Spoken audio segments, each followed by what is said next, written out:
Hey, bonjour les amis. Sur ma précédente vidéo, je parlais de ce cercle vertueux qui est la proclamation, la révélation et la conviction. Mais comment avoir la révélation? Comment entendre la voix de Dieu? Bien sûr, on va dire que c'est en écoutant sa parole et en la méditant. Cette parole, elle est censée nous parler.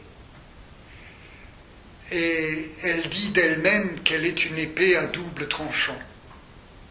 Mais une épée utilisée sans discernement peut devenir dangereuse pour son propre camp. Elle peut faire mal, elle peut tuer. D'ailleurs, Paul dira en 2 Corinthiens 3, au verset 6, « La lettre tue, mais l'esprit vivifie ». Cette parole tue quand elle est trop tranchante. Elle édifie par contre quand elle est inspirée par l'esprit qui vivifie. Laissez-moi vous emmener en Genèse 26, au verset 5.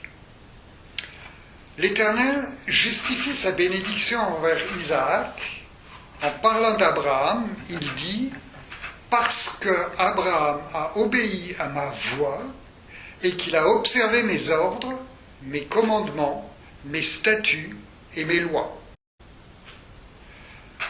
Ce qui m'interpelle dans ce verset, c'est comment Abraham a-t-il pu observer les commandements et la loi avant même qu'il ne soit donné à Moïse et bien plus tard révélé aux apôtres. Et je me suis rendu compte que cet homme avait une telle intimité avec l'Éternel. Il a entendu la voix de Dieu à tel point que Dieu lui-même le loue pour son attitude. Et plus tard, quand le peuple a perdu cette intimité, Dieu, dans sa bonté, lui a donné des lois et des commandements afin de lui donner un cadre de vie pour qu'il ne se perde pas. Et pour la grande majorité d'entre eux, la loi a remplacé la voix. Pourtant, cette voix était avant la loi et elle demeurera bien après la loi.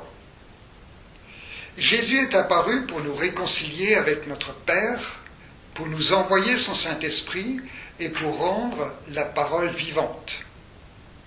Il dira de lui-même, en Matthieu 5, « Je suis venu pour accomplir la loi ».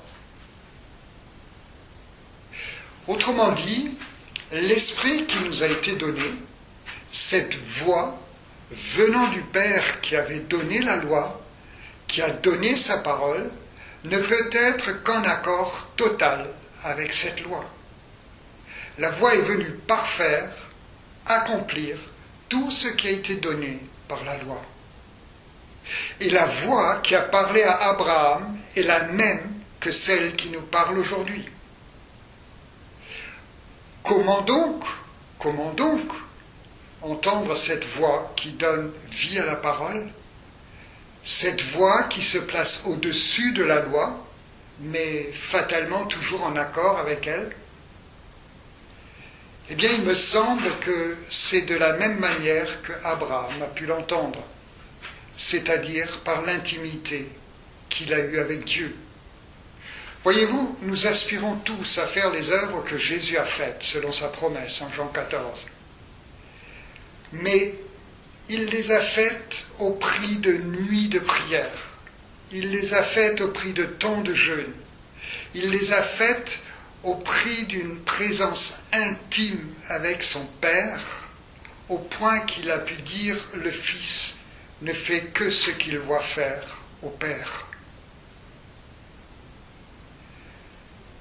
Suis-je disposé à développer une relation profonde et intime avec mon Père céleste, au point de pouvoir dire « Mon Père et moi, nous sommes un. La loi, les commandements, la parole sont des supports pour nous guider. Mais voyez-vous, je pense que ce n'est qu'en développant cette intimité que Jésus a vécue avec son Père que nous pouvons à notre tour entendre cette voix qui va nous entraîner dans la prospérité spirituelle, comme elle a guidé et entraîné Abraham dans sa propre prospérité. Voilà, c'était la Minute Savoir et Faire. À bientôt.